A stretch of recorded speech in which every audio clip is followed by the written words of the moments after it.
Hey there, Nate Benson here for a special edition of On the Agenda. I'm inside Buffalo City Hall on one of the final days of Acting Mayor Chris Scanlon's administration for an exclusive conversation about his time in office. Now, this is a unique political situation that we might not see again in the city of Buffalo. A mayor resigns, a new acting mayor is sworn in, but does not win a full term in office and is returning to his council seat. During my conversation with Acting Mayor Scanlon, we talked about some of his successes and frustrations on the second floor of City Hall, how he feels he set the next administration up for financial success, and why addressing crime was very personal for him. On the Agenda starts right now.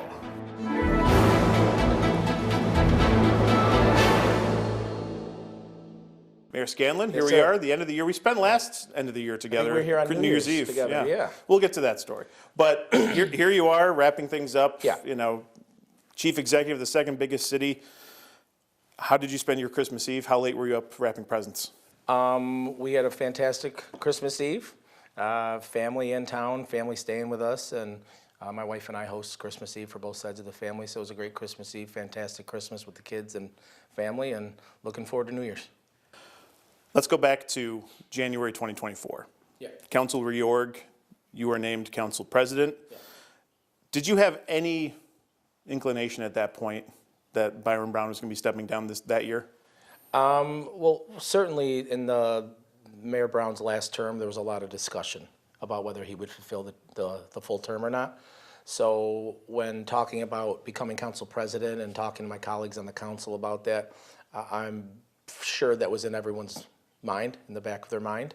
It was certainly in the back of my mind that knowing that if I'm taking on the role of council president, there was a strong likelihood that I could become interim mayor, acting mayor, and it was something that I was ready for. And I think that my team and I have proven over the course of the last 14, 15 months we were ready for it. Looking at 2024, when did you actually learn definitively, that Byron's going to be stepping down and you're in the saddle? With absolute certainty, not as early as people like to think I did. Just a few weeks out before his announcement was it absolutely confirmed that he was going to me. When he called me and let me know that he was going to be accepting the position, but that was just a few weeks out from the actual announcement. Knowing you spent time on the council, many years, knowing the situation of the city, what's going through your mind? You're going to be given the reins in an acting capacity at that point in 2024 to take over in the city.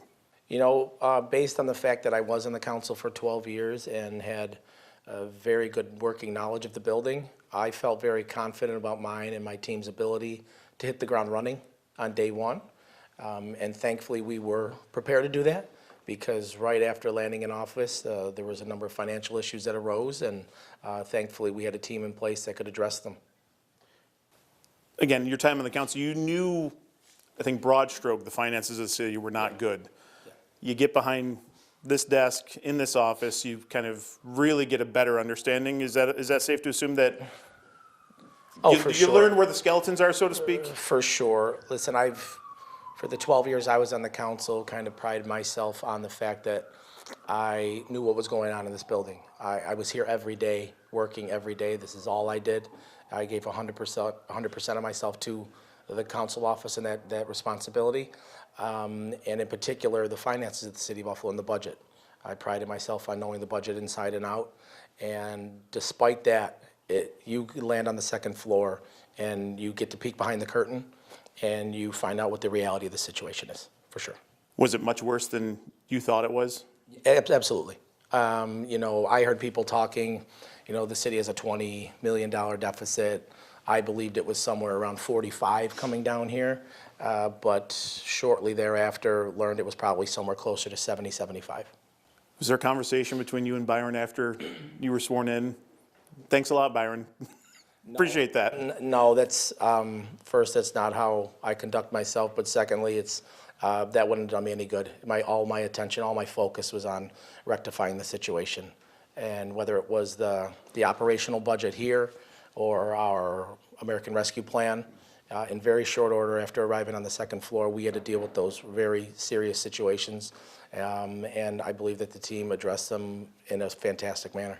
Did you ever have any conversations with him, though, when you took the office, regardless of, but not necessarily the nitty-gritty, or placing blame or anything like that, but did you ever seek him out or any of the previous mayors out for just advice about what to do in certain situations? I certainly had conversations with people, or in particular early on. I talked to Mayor Mazziello quite a bit. Talked to him about the situation. Obviously, he was the mayor when the control board took place, moved in. So having conversations with him about that time in particular, a lot of those conversations, and had subsequent conversations with Mayor Brown as well. When you first took office, I imagine there was a lot of hope, a lot of optimism. In your mind, what did you want to accomplish early on? What was the big goal? You know, like I said all along, and I think you're right, a lot of optimism. I took on the office, the team and I, with a feeling that, listen, I know we have our challenges, but we're using these as opportunities to get better. I've been saying that for almost a year and a half, and I think that's what we've done. But the first and foremost was the financial situation. I mean, it was just, I think it was about 10 days after arriving in the mayor's office that we were informed that the 23-24 budget was closing out with a $31 million shortfall. And at the end of Q1, we were facing a $17 million deficit for 24-25. So obviously, some of the money we were relying on 24 and 25 and for the out years had to be used to close up 23 and 24, the $31 million hole, and then got to work immediately on 24-25 and that $17 million projected shortfall. You know, spending freeze, hiring freezes, reallocation of things, elimination of positions, consolidation of positions, and shortly thereafter, by the end of Q2, we were projecting a $1 million surplus. And had it not been for $15 million in unexpected legal settlements, we would have shown a surplus for that year. So that's tremendous work that the team here, led by Ray Nosworthy, Commissioner of Administration and Finance, did. And not only that, those 2 years, but now put in place a budget for 25-26 that corrects the course, financial course of the city of Buffalo. And I think we've done that. You know, we've cut $30 million out of the budget, brought additional revenues in, hotel parking, hotel tax, parking authority. Again, eliminated some positions, and we've closed that gap almost completely if you look at the 4-year plan.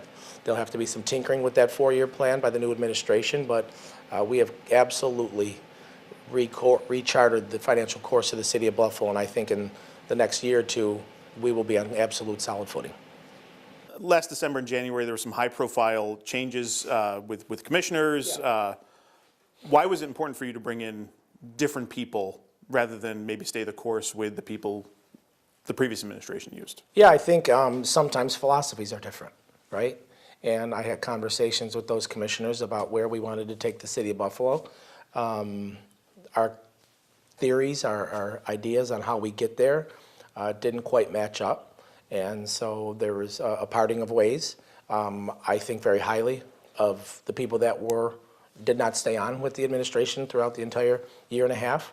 I worked with them for a number of years when I was a council member, but we brought people in place that have done a tremendous job. If you look at the Buffalo Police Department and the job Al Wright and Deputy Commissioners Overdorf and Fahey have done, if you look at the crime numbers, the Foot Patrol Integration Unit, things like that, the impact that we're having on the community is tangible. And I keep telling people, you know, the perception of safety is fantastic, but the only thing better than that is actual safety. And that's what we've achieved here in this year.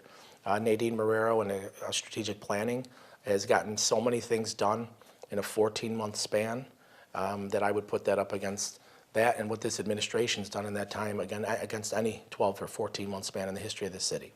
So we brought people on board that were getting things done. It's great to talk about things and have ideas, but you have to implement. And that's what these people have done. They've come in and they've implemented. Since you touched on it, tackling crime in the city was very personal for you, wasn't it? Yes, yeah. Listen, I think that public safety is number one. If you're not keeping people safe, it's irrelevant what you're doing other than that. People can't go out and enjoy a thriving city if they don't feel safe. They can't go out to the corner store. They're not going to go to local restaurants. They're not going to visit their parks if they don't feel safe. So public safety was the number one priority of my team, my administration. And in 14 short months, you see a tremendous impact. You know, homicides down 29% from last year, 51% from the 5-year average. Automobile thefts down 26% despite an increase across the country. And robberies, assaults, all those categories down 5, 10, 12%. So again, the perception of reality, the perception of safety is great, but the reality of safety is even better. Again, that perception of safety, you mentioned, you know, my timeline's correct based on what I've been told. Around the time you're taking office, your home gets broken into. Yes. Yeah. Very, very, and my car stolen. But yeah, it was a rough month or two, but listen, that's not why we were focused on public safety. I am a resident, my wife, my kids are residents, but you know, as the mayor of the city of Buffalo, your number one priority, your number one job is to make sure that people are safe. But certainly, I think the point is, no one's immune to the No, for perception of sure, safety, yeah. right? I mean, it can be a gentleman walking down the street, it can be the acting mayor impacted by, you know, the unfortunate situations we see ourselves in the city, right? Yeah, for sure, you know, and that's why the major focus on public safety, you know, because it can hit anyone. It can hit any core of the city of Buffalo, anyone, any resident of the city of Buffalo, and so it was important that our officers and our administration within the Buffalo Police Department were doing things a little differently moving forward. And I think the fact that, in particular, that foot patrol unit being out, being visible, has led to people feeling safe, and then ultimately fewer crimes being committed. Around the time you take over from Byron Brown, you know, that incident happens, you're handed a city in financial, whatever adjective you want to use, ruin, despair, what have you. Peril. Another personal matter, your brother passes away. That's a lot for anybody. You know, I mean, if any family incident is a lot, but then, you know, obviously running a city on top of that. Was it difficult to process all of this all at once? Because it happened very quickly in succession. Yeah, obviously it was all in the first couple of weeks of assuming the role of mayor, and my brother passing in particular, obviously how hard it hit me and the family. I think the fact that the job is such a challenge on a daily basis, it actually took me a little while to begin to process it, because we are so ingrained in doing this every day. But thankfully have a tremendous family, a tremendous group of friends and support group. And in particular, the team here, which functions much more like a family than it does a group of coworkers, certainly helped me and my family get through it. There's a lot that goes on into being a mayor and a father as well. How difficult was that transition going from council member, who is obviously very active in his district, to now representing the entire city while trying to be a husband and a father? Was that a difficult transition for the family? Yeah, for sure. Listen, when I'm doing the job of mayor, you are kind of just going 100 miles an hour all day long, right? The team is going 100 miles an hour all day long, and responsibilities at home sometimes can fall by the wayside, unfortunately, and inadvertently. Thankfully, I have a wife who is an incredible partner in every sense of the word, who really picked up the slack for me over the course of the past 14, 15 months. I have 3 incredible children, 3 very resilient children who dealt with a lot over the course of the past year. Obviously, not just the transition from me not being home as much, but losing an uncle, things like that. So, incredible wife, 3 incredible children, and we're able to function well with it. Looking back at these 14 months, you have had some milestones. You know, crime down, parking authorities, you know, you've got the appraisal for that. Yeah. That is going to put the city in a better financial shape. Is the city better off now than it was when you took office 14 months ago? I don't think you could debate that, quite frankly. And I think during our time together, you've probably picked up on the fact that I'm not someone who likes to pound their chest. But the work that this team has done in the last 14 months, like I said, I would put up against any 14-month span in the history of the city. Led by our incredible deputy mayor, who we talked about earlier, is here about 20 hours a day working. Incredible team, incredible commissioners, staff here on the second floor. The job that they've done the last 14 months, like I said, I'd put it up against any 14-month span in the history of the city. And you mentioned it, whether it's the major reduction in crimes, the investment with our capital budget, you know, $200 million in investment the last 2 years. That would have taken 8 or 9 years combined prior to us arriving here. You know, the new revenues that we've talked about bringing in, the customer service improvements. So whether the city of Buffalo and this building, the way it operates, are better off than they were 14 months ago, I don't really think you could debate the subject. Looking at the city's finances and the changes you've been able to implement, you mentioned, cutting costs, reducing, the impact of 23, 24. I know a lot of ARPA money was used for that, but what did you do specifically to set up the next administration? And I know you wanted it to be your administration, but what has been established that is going to put the city in better footing than when you took over? Yeah, so obviously, we referenced a $70 million hole in our budget that we inherited. So something had to give, right? Services can't be reduced. We have to make sure we're providing the services that we are. So we created some additional revenues. You talked about the parking authority, the hotel tax, did a moderate tax increase that brought in an additional will bring in an additional $15 million a year. So you combine those and with our $30 million that we cut out of the budget. I know some people like to talk about they have to cut. We did. We cut $30 million out of the budget without impacting services. And so the $30 million there, the increase in taxes, the other revenues, and the support from the parking authority has the city on the proper footing moving forward. Just some decisions are going to have to be made as the new administration comes in. If you look at the 4-year plan, we anticipated tax increases the next few years. They might have to be increased a little bit more than the 4-year plan based on some union contracts that might come online in the next year or two. But if they stick to that plan, increase those slowly but surely, and we never get back into a situation where our taxes are decreasing or we're not raising taxes. You can't do that. The cost of business continues to rise day in, day out. Everyone knows this when they go to the grocery store. They know this when they go to the mall. So it's no different here at City Hall. Our costs continue to go up every day, and so we have to continue to bring revenues in. And so as long as they stick to that plan, I think the City of Buffalo is going to be fine in here in short order financially. Having said all that, do you think what you did in order to right the ship financially, was it enough? Well, I don't think we could have really done any more in the 1 year. You're not going to turn around and increase people's taxes 30 and 40%. But really, when you look at the fact that we did not increase taxes or actually decrease them in a number of years over about a 14 or 15 year span, and our overall levy actually dropped over that time, you can't continue to do that. So we certainly couldn't make it all up in 1 year. And the unfortunate part is when you get into the compounding effects of things, you'll never make up for it.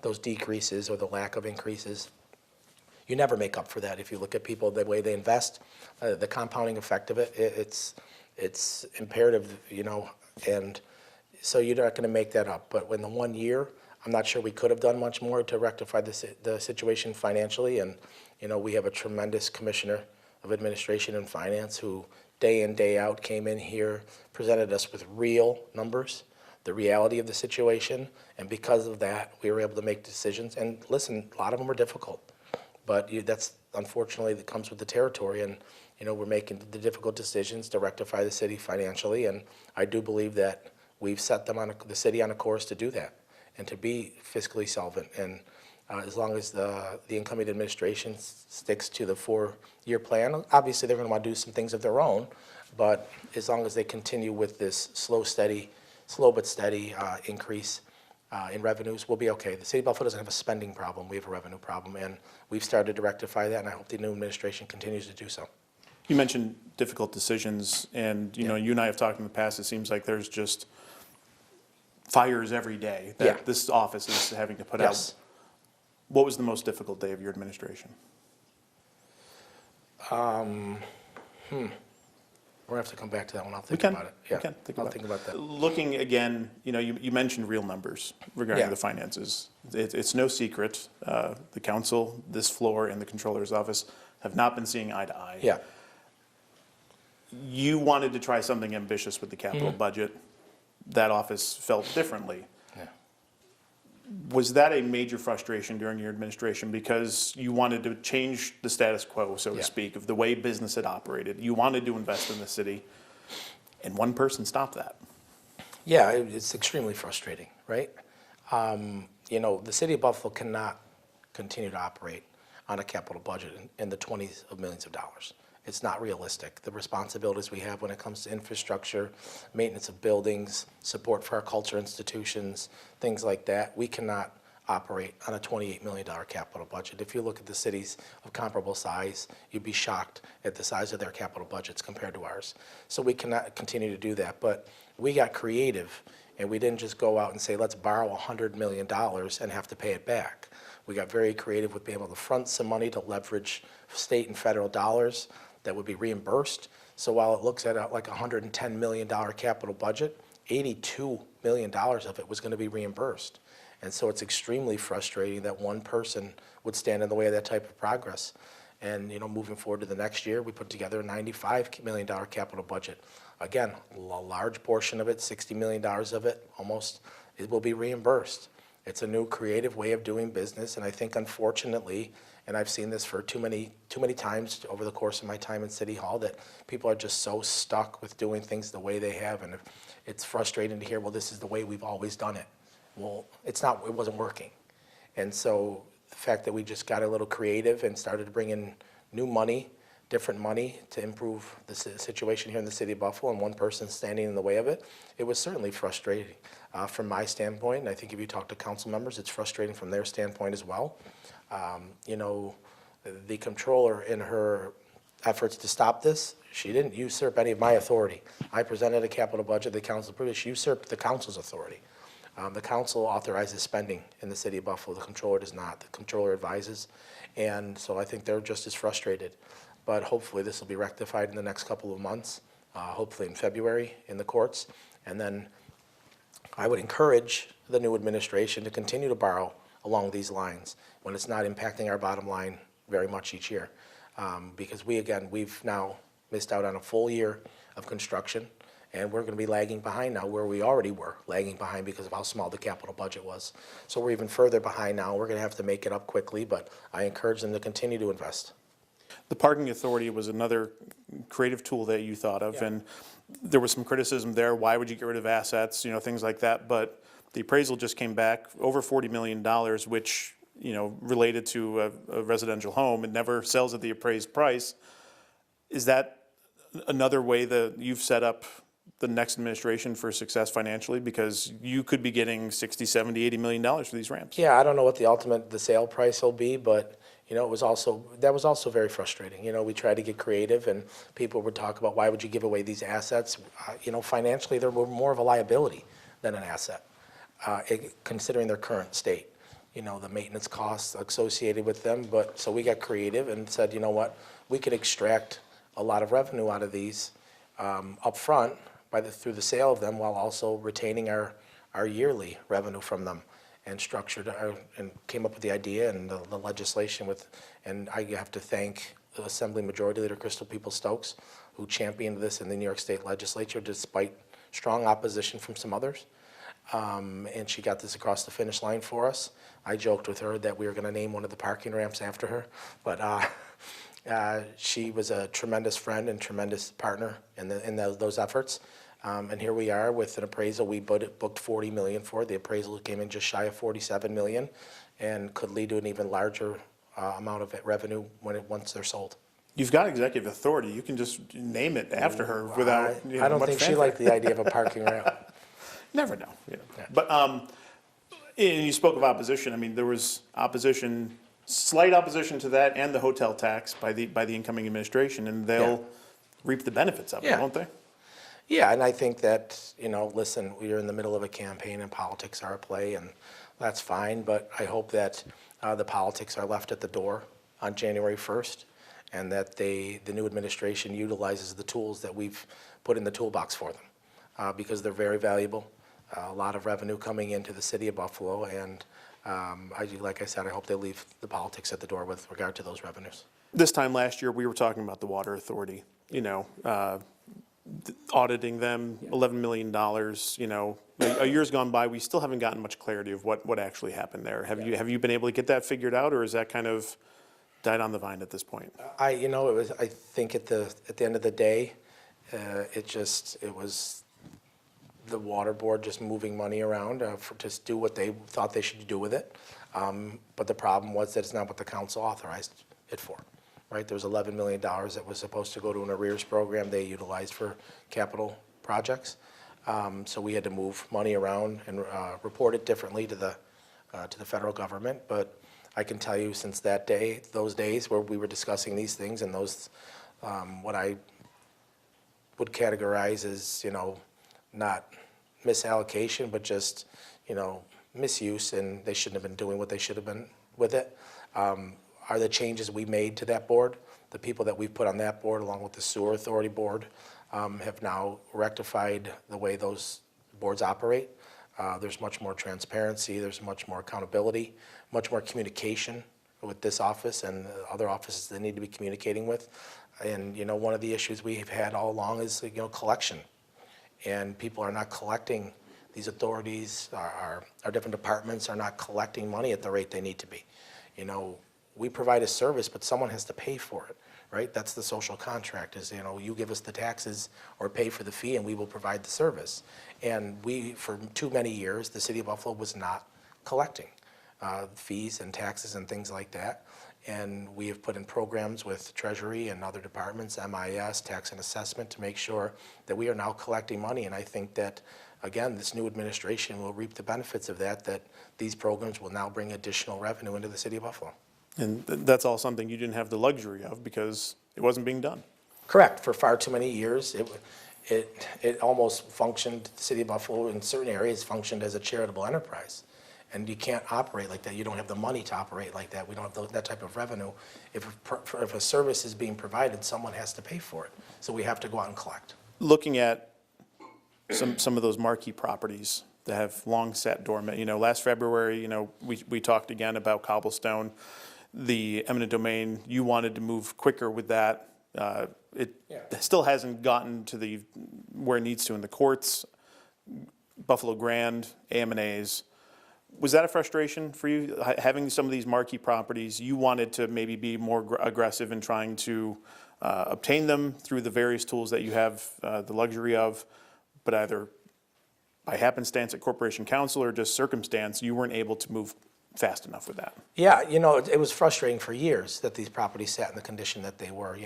As a council member, it was frustrating as well. We'd hear from the administration, they're moving closer to getting someone to do something with the property, the owner to take steps to rectify the situations of those properties. But I think that we've done a tremendous job when it comes to some of those marquee properties like you mentioned. The Buffalo Grand cannot sit there at the gateway to downtown Buffalo empty. It's too valuable a property. It's got 450 hotel rooms that would help us bring conferences here. And an owner that, if you look at that property, the Wonder Bread Factory, others that he has owned, is no intention of bringing those properties online. It's very evident. He can say what he wants. He can try and blame the city of Buffalo. That's not the problem. The fact that he's done nothing with those properties is the problem. The 110 South Park, again, moving on that as quickly as we can. Didn't get to move on AM&As as quickly as we'd like, but you look at just a week or two ago, we took ownership of 2 St. Louis Place, a property that has long been a thorn in the side of the residents in that neighborhood. So I hope that the incoming administration continues to pursue ownership of these properties and others. This shouldn't just be for marquee properties either. If people are letting homes and other properties on commercial corridors throughout the city of Buffalo fall by the wayside, become derelict properties, leading to unsafe conditions, we should move on those as well. People should not be allowed to impact neighborhoods in this way. What didn't you get to finish that you maybe wanted to? Oh. How much time do we have? Exactly.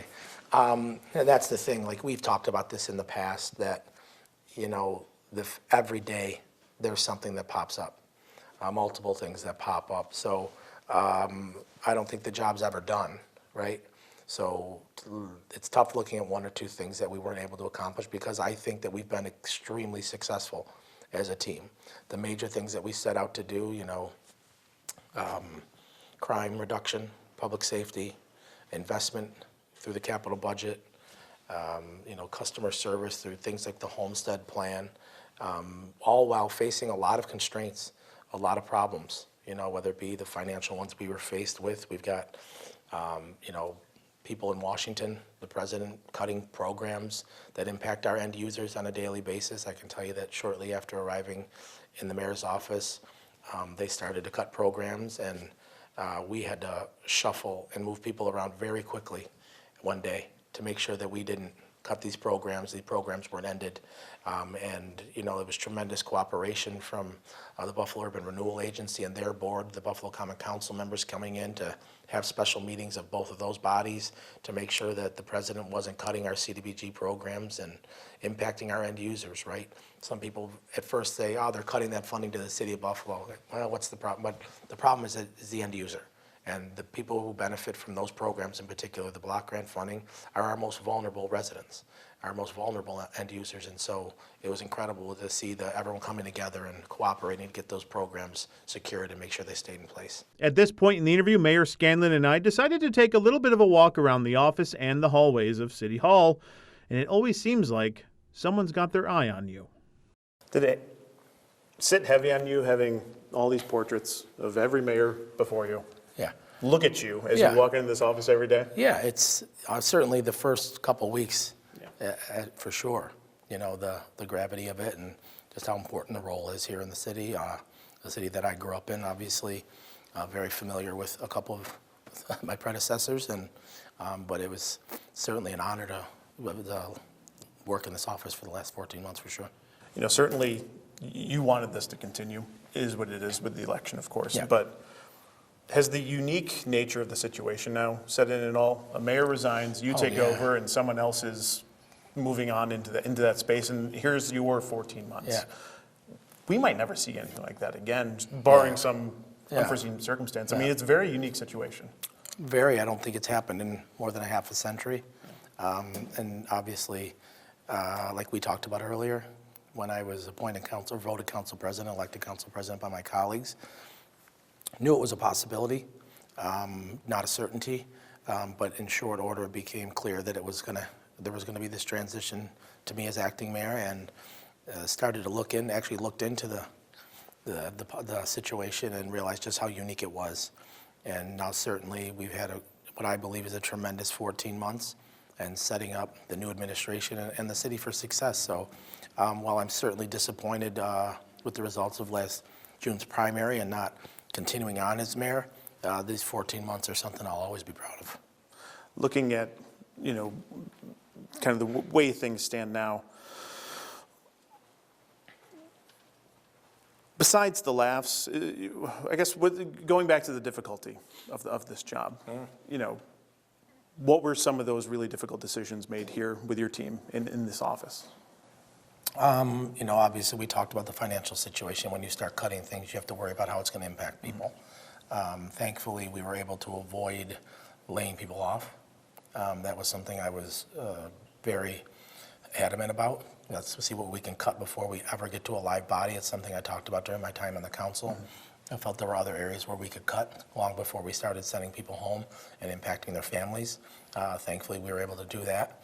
And then, you know, we talked quickly about the impacts of the Trump administration and some of the things they've done that was impacting our block grant funding and other things that we had to scramble to get things done. But so each day there's a lot of smaller ones that the public probably doesn't even know about, day in, day out, difficult decisions, but that doesn't stop. That's a daily thing. Obviously, the decisions you made here in this office had an effect all throughout the city. Yes. And I just walked in front of the mayor out the door, so there's that. But, you know, it's your name on the door right now. What's that going to mean for you for the rest of your life? You know, I've talked about this a lot. I'm born and raised in the city of Buffalo. Someone that's very passionate about this city, and I've had the great fortune of serving on the council since 2012, but to be able to come down here and operate as mayor for the last 14 or 15 months is something that I will always cherish, and an opportunity that I will always cherish. And I'll be able to look back very fondly based on the fact that I think we've conducted ourselves the right way the entire time, our administration, with class, with integrity, with transparency, and you know, just thinking back on the accomplishments, and like I said, more than that, the friendships, the personalities, the laughs that we've shared. It's been an absolutely incredible 15 months. Knowing how difficult the election cycle was while dealing with everything that you were trying to deal with the city, not knowing what the cards are in the future, is running for mayor again in the future for you? Yeah, so obviously when I came down here last October, in very short order there, a campaign kicked off as well, and we didn't receive kind of the honeymoon period that you typically would when you arrive in a mayor's office or a chief executive's office and get your first 100 days to get things up and running. We were right into a financial mess and obviously running a campaign, so things were going at about 1,000 miles an hour every day, but I would, I'm going to go back to the council on January 1st and continue to represent the residents of the city of Buffalo, and who knows what the future holds. Are you planning on staying in that council seat long term? Yeah, as of right now, I have no other plan. I've certainly, if I'm being honest, people have approached me about opportunities, both in the public and the private sector, and just haven't had too many conversations about it. Right now, again, my focus has been here, and particularly the last month or so, the transition and getting the next administration up and running so they can hit the ground running. Their success is the city of Buffalo's success, so I'm certainly hoping that they have a successful 4 years. But again, that's the plan as of now, to go back to the council on January 1st and continue to represent the residents of the city of Buffalo. Looking at, here we are at council chambers, council floor, spent 12 years here. Your district obviously was represented to some degree while you were mayor, but obviously you stepping back into that. What are some of the top priorities that you want to address? Obviously continued customer service.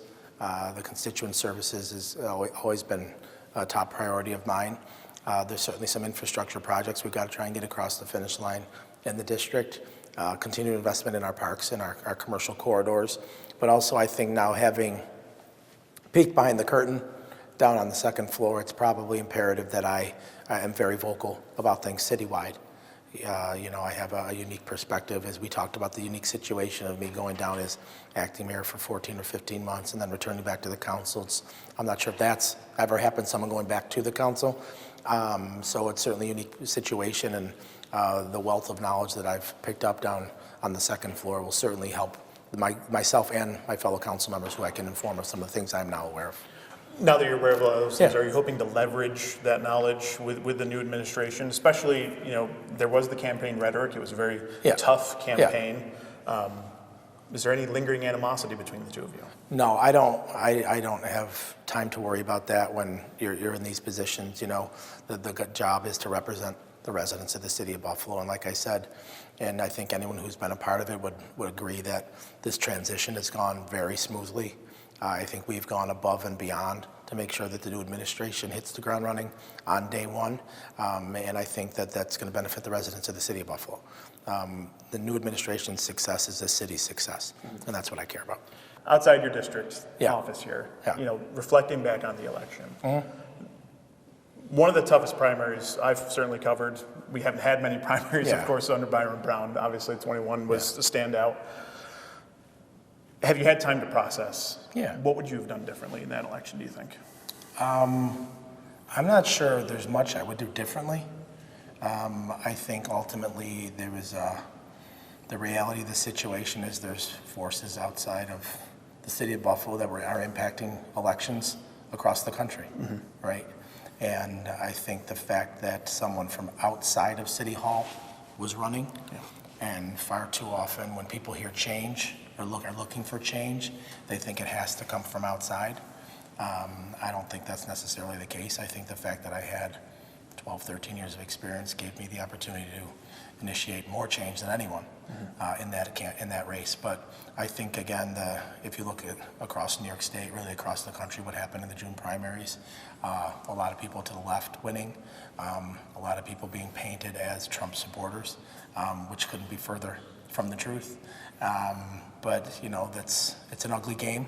But I signed up for it. I said early on, this is the life we've chosen, and you live by the sword, you die by the sword, right? So ugly things that take place in campaigns, but I think people were looking for some change, and they view someone coming from outside the building as more potential for more change. Do you think you were unfairly kind of pigeonholed into that aura of City Hall of cronyism and patronage and just the old way of doing things, and you're part of the problem, even though you had only been acting mayor for a few months at that point when you announced, but you were lumped in as this lingering problem at City Hall?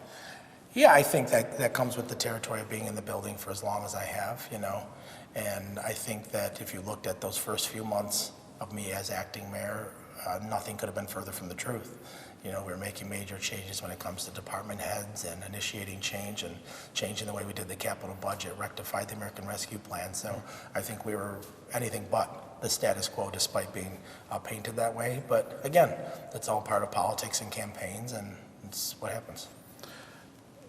Do you think you should have, especially when your childhood friendships were brought into this and kind of pigeonholed you as Trump light, essentially? Yeah. Do you think you should have fought against that harder? Well, I think I pushed back, but I'm certainly not going to alienate people that have been in my life for my personal benefit. That'll never happen.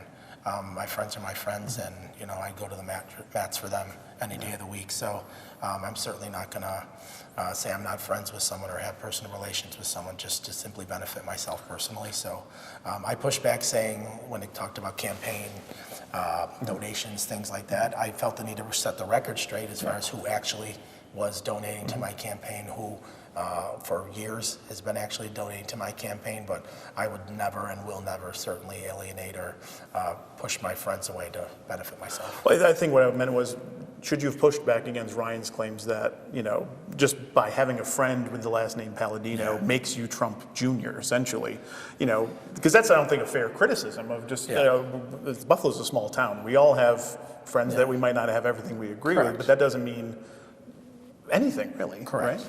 Yeah, and we pushed back on it, but ultimately that that kind of narrative resonated with some people and kind of impacted the election for sure. But again, I'm not going to alienate or push back against my friendships just to benefit myself. That'll never happen. If that primary was in June of 26 instead of June of 25, and you get that extra year to really shape the city like you see fit, is that outcome different? I think it's certainly a possibility. You know, I believe that in the short 8 months between me assuming office and the primary, we certainly displayed that we were anything but status quo, and the way we were operating, the way we were doing things. But again, elections are elections. Primaries in particular are difficult, you know, low turnout, things like that. So there's no reason for me to sit here now and whine about it. It was a primary. We ran our race. They ran their race. They won, and they'll be the new administration on January 1st. And what we've done between June and January 1st to get them up and ready, I think, is going to benefit the residents. I think looking at the outcome of the primary, you know, I was certainly surprised at an 11-point difference. I thought it was going to be much. You know, having closely covered it, clearly I don't know anything. That's a whole different story for a different day. If that was within 3 to 5 points, because you had somewhat committed prior to that of running independent, if you know, you possibly could have. If that's a closer margin at the primary, were you running, or what was it specifically that made you think, I'm not doing this? See, 11 points might sound like a lot, but when there's low turnout, that number sways a lot faster, back and forth. So there's a couple thousand votes, that was the difference.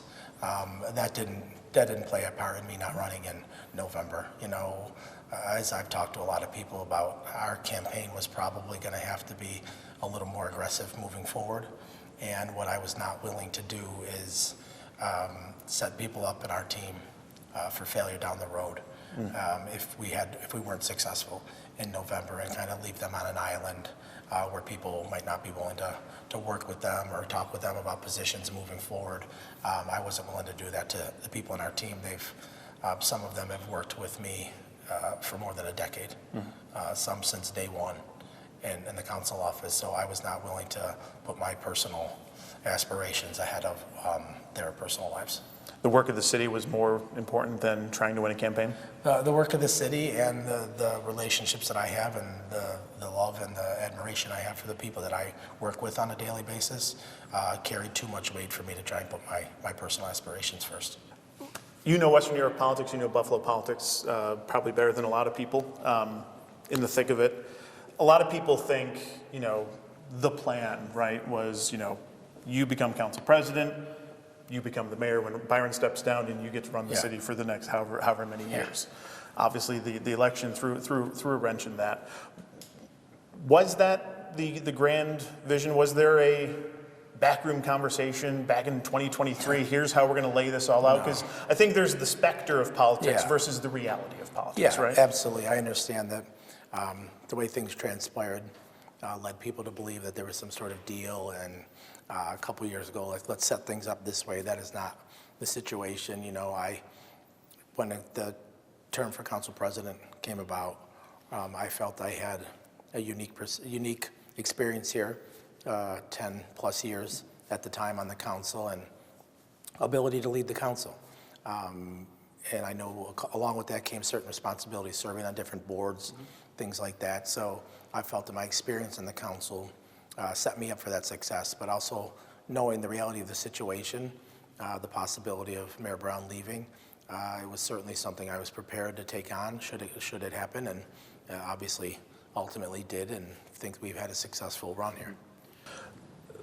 Council reorg is going to be happening here in a couple weeks. Is leadership? Couple days, yeah. I mean, I think they haven't announced it. I think it's supposed to be Friday, but January 2nd. January 2nd. So council reorg is happening.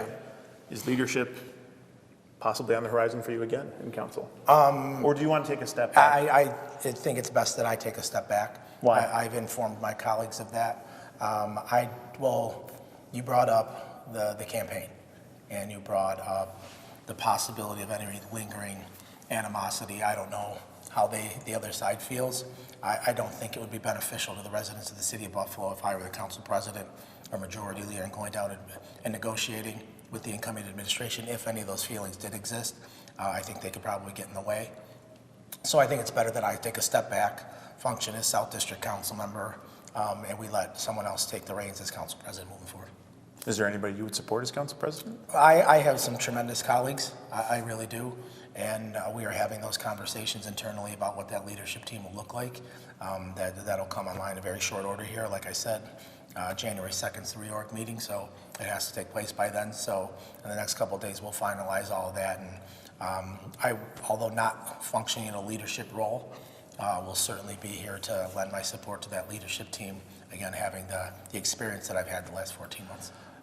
The current makeup of the council, you certainly can see, if you cover council enough like I do, you can kind of see where everyone's kind of aligned. And there are certainly those on the council who will likely be very supportive of the incoming administration and anything they want to do, and probably vote that along. But there are several members of the council that might not feel that way.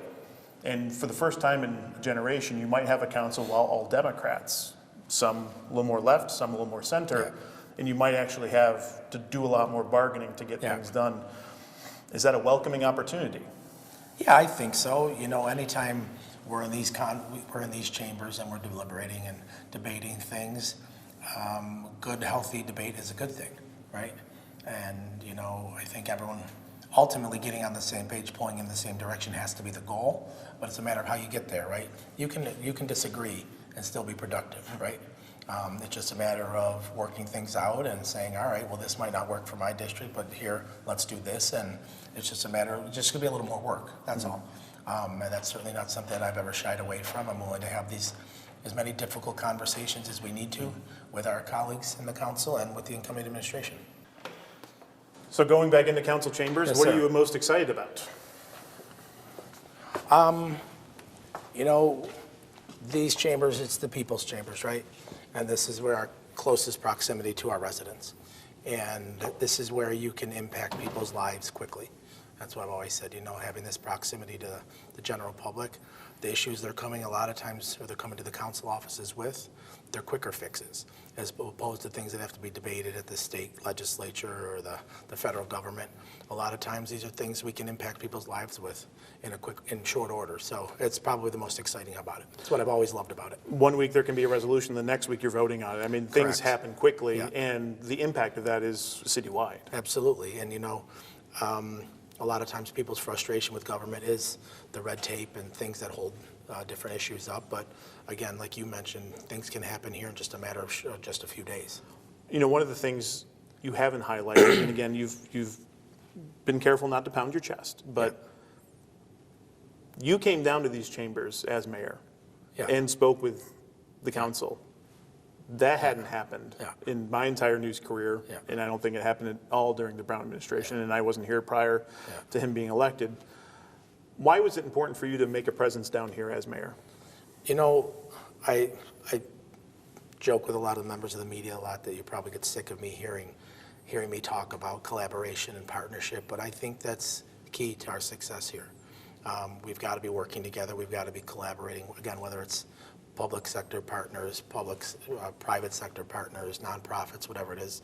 So I felt it was important when there's larger issues, whether it's our operating budget, our capital budget, some other issues, to come down here and address my colleagues in government face to face, so they could hear it directly from me, not someone else in the administration. And because I believe that over my 13, almost 14 years in government now, I've kept my word to people. And so if I come down to these chambers and I'm telling my colleagues that, listen, this is coming from me, this is the situation, that they would believe me wholeheartedly. You've certainly had your fair share of critics on the council. You've had your fair share of conversations, sometimes heated with council members, both as a council member and you know, back and forth as mayor. Is there part of you looking forward to getting back to that kind of legislative style, getting back in the chair and hashing that stuff out? Yeah, listen, if one thing my father told me when I joined the council was, if everyone's happy with you, you're probably lying to someone, right? You're not making difficult decisions, you're not doing what you think's right. Everyone's not going to be happy with the decisions you make. So certainly I've received my fair share of criticism, but that's the beauty of having 5 brothers. You can handle it. And so, yeah, very much looking forward to coming back in. Like I said, there's some people that I've worked with here for almost 15 years. And so certainly looking forward to working with them again on a daily basis and continuing those friendships and the back and forth of the legislative body. What do you think your father would think about your time here as mayor? You know, I hope first and foremost he'd be proud of the way that myself and my team have conducted ourselves. One thing I constantly talk about is, you know, conducting ourselves with integrity and with honesty, and I believe that we've done that. I think at times, not you, but I think some people in the media are a little jaded from dealing with some people, maybe not as forthcoming, as honest, and I honestly believe at times, especially early on, when we were putting things out, putting information out, people almost were hesitant to believe us. Because they've been jaded by some other people in the past, but I believe that we've conducted ourselves with honesty and integrity, and I think and I hope that's what he'd be most proud of. What are you most proud of? That same thing, and you know, the general public often refers to politics or politicians is almost like a 4-letter word, and I understand it. You know, there are some people that I think slant things that way for people. But I believe that myself, my team, have conducted ourselves in a way that our families would be proud first and foremost, and that I think that the general public and the residents of the city of Buffalo are proud of. Going back to that question I asked you in your office, you know, there's a lot of good days, but there's a lot of bad days. There's a lot of difficult days. Yeah. What was that most difficult day for you in office? Yeah, there's certainly days that are more frustrating than others.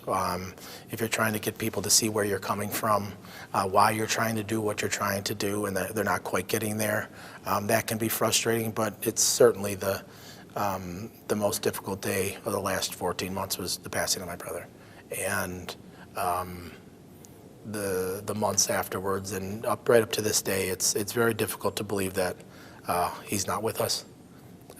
Especially now around the holidays, and really every day. But I think when you're gathered together in large groups, there's a very large hole there in our family. He was quite a personality, quite a man who really put others first, and was always concerned about everyone else. He'd constantly be asking you, "You okay? Are you okay? What's wrong? What's wrong?"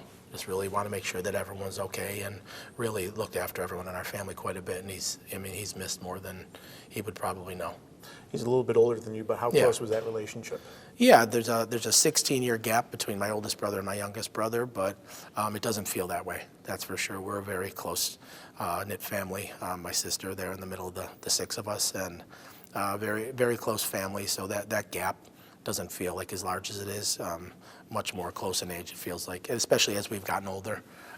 Certainly feel like we're much more close in age and dealing with the same things that people deal with, you know, families, children, challenges, losing our father, losing a brother. These are major challenges that we've all faced together, so very, very close family.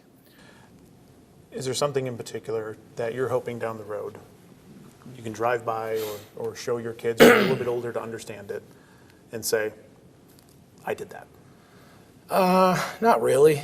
You know, I think that, or I hope that, and you and I have spent a good amount of time together the last year or so, and I said this earlier, but I think and I hope that you realize I'm not someone who really is worried about their legacy or something like that. I don't think you have the luxury of worrying about your legacy when you're in a role like this. There's too many important decisions that you have to make, and if you're making them based on what you want your legacy to be, those are decisions that are going to be misguided.